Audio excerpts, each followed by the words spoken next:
Well, this week's DMV 250 explores one of the great architectural mysteries in our nation's history, and it dates back more than 230 years. The U.S. Capitol is one of our country's most iconic buildings, so it may surprise you to know that the original cornerstone is missing. Yeah, scholars, historians, and amateur sleuths have all been trying to find it for decades.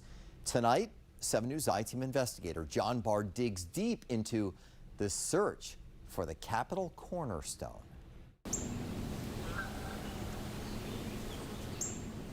The mystery began here on what today is known as Government Island. A block of sandstone was cut, a cornerstone for a big and ambitious building project that matched the outsized ambitions of a young nation. You can still see the chisel marks in the sandstone from where it was cut. Right here. And if you let your imagination wander, even hear it. They found a pile of rocks down the river in the Potomac, and they could pile them right on the barges and float them up here. Steve Livengood knows every nook and cranny of the U.S. Capitol. He's been giving tours here for more than 60 years. It was the biggest building in North America when they designed it, and there was not a single trained architect practicing in the United States. Accounts of what happened the day the cornerstone of the U.S. Capitol was laid are so rare that today only one exists. We found it deep within the archives of the place that preserves such things, the Library of Congress.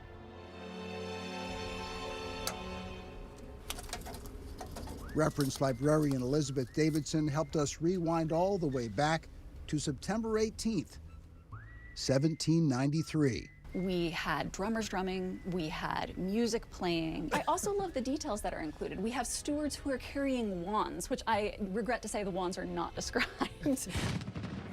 Amid volleys of artillery fire, surrounded by his fellow Freemasons and dignitaries, President George Washington, who by then was in his second term, used a gavel designed especially for the occasion to lay the cornerstone. Today, Chris Chopek, a Freemason with Potomac Lodge number 5 in Georgetown, is the gavel guardian. This is the gavel George Washington used to ceremoniously lay the cornerstone of the Capitol. We know where the gavel went. Yeah. We can look at it right now. Yeah. What about the cornerstone? Yeah, so that is one of the great mysteries. Nobody seems to know exactly where that cornerstone is. We do have the delivery of the plate to the president here. The Capitol cornerstone wasn't buried alone.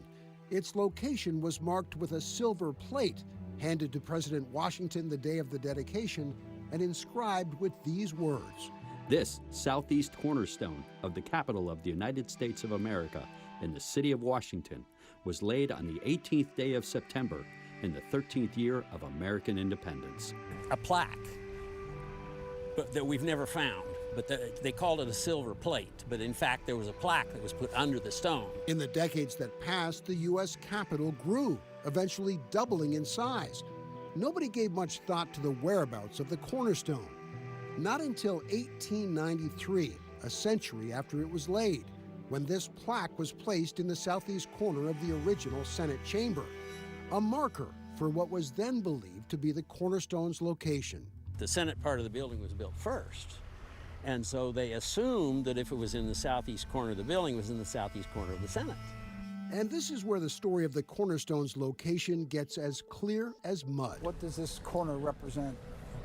This is a marble copy of the sandstone that is 30 feet inside the building. The east front extension of the Capitol in 1958 left the foundation of the original Senate wing exposed.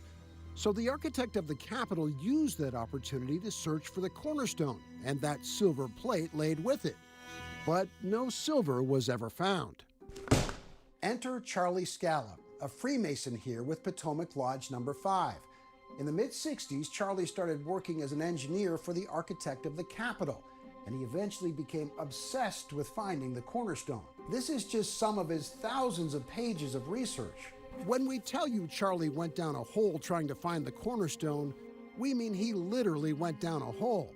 That's Charlie there digging underneath the Capitol in the mid-80s. And that young boy in the camouflage, That's his then 6 or 7-year-old son, Carl. And this is me and my brother. This is Carl Scallop today. It became an addiction. It drove my mom nuts. He would be very excited about, the interest and the blueprints and all that stuff, and it would go in my mom's in one ear and out the other. Charlie's theory is that in the Masonic tradition, the cornerstone was placed in the northeast corner of the portion of the Capitol open to the public, the rotunda. He searched for, I believe, decades for it. Did a number of excavations throughout the Capitol, but I don't believe he could ever definitively say, exactly where the cornerstone was. Starting in the fall of 1991, the federal government got serious about finding the elusive stone.